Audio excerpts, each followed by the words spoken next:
We get you up to speed on the latest in sports. I'm Denise Tan. Signal completes the PVL All-Filipino Conference semis cast while Creamline completed the elimination round sweep. Here's the report. The Signal HD Spikers faced off against the hapless Jerflor defenders in need of a win to advance to the semifinals of the PVL All-Filipino Conference. Signal seemed rusty in the first set with Jerflor too close to their liking. The HD Spikers displayed dominance in the second set, which carried on to the third frame to complete the sweep.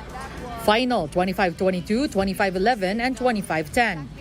Signal feasted on Jerflor's shaky defense and netting 8 service aces to the opponent's 1.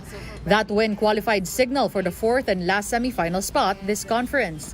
Signal comes in as a third seed due to a superior quotient over the Cheritigo crossovers. Ang dami pa namin pagtatrabahoan talaga kasi para sa semis, doon na kami pupukpok talaga. Nung first set, namin bumabagsak na bola na simpleng error lang naman to. Yun yung pinag-usapan namin para mas makaangat pa kami sa second set and third set. Bonds. Oh, nice dig, but overpass. Bangs Panaga puts it away.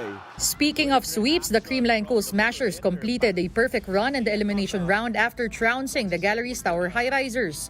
Creamline lost the first set but bounced back big time to secure the next 3 in dominant fashion. Team captain Alyssa Valdez didn't play to rest. Final 19-25, 25-16, 25-14, and 25-13. Creamline capped off the LMs with an unblemished 11-0 record. They will now face Cheritigo in the semis. Siyempre mag-expect naman kami lagi talaga na maganda yung magiging laro. And talagang patayan na to kasi ito na talaga yung laban na talaga para sa final. So talagang paghahanda namin, magpe-prepare kami ng maayos. Cheng to Jonas Sabete. In the last game, it took 5 sets for the PLDT high-speed hitters to take down the Petrogas Angels. Petrogas even had advantage at one point, up 2-1. But PLDT rallied right back to force a decider and eventually win the 5th set. Final score 16-25, 25-17, 21-25, 25-15, and 15-7. The high-speed hitters salvaged 5th place after that signal win earlier rendered the PLDT Petrogas matchup non-bearing. The best-of-3 PVL All-Filipino semis takes place right away on Thursday. Cheritigo takes on Creamline at 4 p.m. at the PhilSports Arena. Then at 6 p.m., Signal battles 2-seed Choco Mucho Flying Titans. Catch those games live on One Sports, One Sports Plus, and the Pilipinas Live app. The new king of UAAP men's hoops will be crowned tonight. The UP Fighting Maroons and the La Salle Green Archers are set to face off for the championship in Game 3.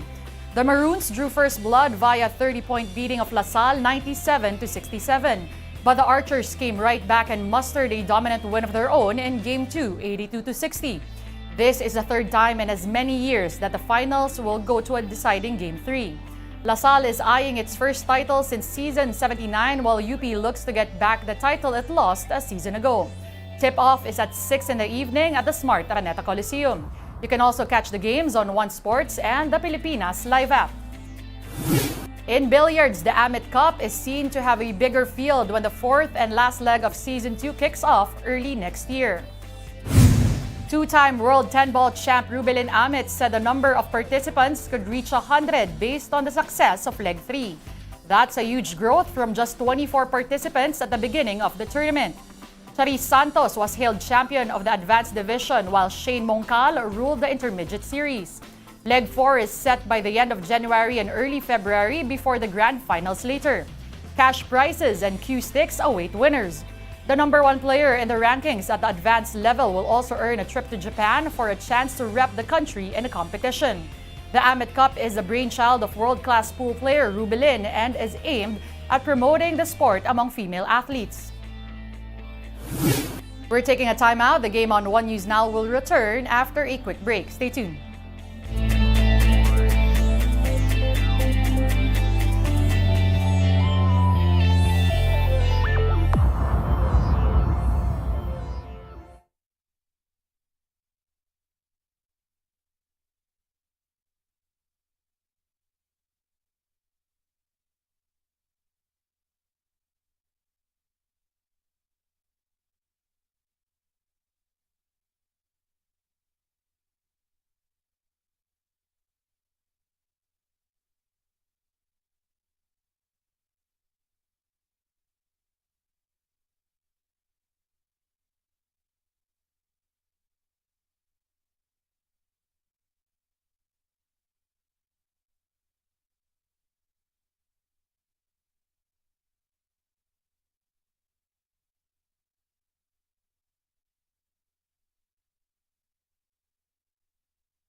You're still watching the game on One News Now. I'm Denise Tan. Thanks for joining us. It took them 17 years, but the UST Growling Tigresses are UAAP Women's Basketball Champions once again. UST was down by as many as 11 points in the fourth quarter against the NU Lady Bulldogs. But after a furious rally anchored on suffocating defense allowed them to crawl right back into the game. Ken Pastrana drained a basket that tied the game at 69-all with less than half a minute to go. Then, after getting one stop, UST scored a layup in transition that got them the lead. NU was not able to get a good shot off in the final possession. Final 71-69 for the Growling Tigresses. UST's win not only broke a 17-year dry spell but also halted the Lady Bulldogs' 7-year reign as champions. In a bid to salvage their conference, the Converge Fiber Xers are bringing in a new import. American Jamil Wilson will replace Tom Vodanovich amid the Converge's abysmal showing at the PBA Commissioner's Cup. Wilson has had hoop stints in Uruguay, Italy, and Russia before coming to the Philippines. He also had a brief two-way contract with the LA Clippers of the NBA. After clearing hurdles, Wilson is already eligible to play for the Fiber Xers today against the Northport Batampere. Converge looks to turn things around amid a 0-5 start to the new conference. The PBA has made a slight revision to the selection process of the All-Star Game. 4 additional players will be brought in at the onset of next year's All-Star festivities in Bacolod. This brings the total participants to 28 or 14 for each team. Here's the catch. The players will be chosen through votes by PBA coaches and the media. Fans will still be voting for the bigger chunk of participants. The 24 highest vote getters will get a spot in the All-Star selection, with the first 2 wearing the captain's hat and drafting their respective teams. The PBA explained that the tweak will lessen so-called snubs in the mid-season showcase. Still in the PBA, Commissioner's Cup action resumes today with a doubleheader at the PhilSports Arena in Pasig. Converge will play Northport in the first game, tipping off at 4 p.m. The Fiber Xers look to wake up from a disastrous start to the conference. Meanwhile, in the next game, the Magnolia Hotshots will try to stay perfect against the Blackwater Bossing. Magnolia has not lost through 5 games, while Blackwater only has 1 win to its belt after 6 matchups. Get your fill of the latest in sports at onesports.ph. Meantime, the Newsday continues later at 4:30. I'm Denise Tan. We are One News.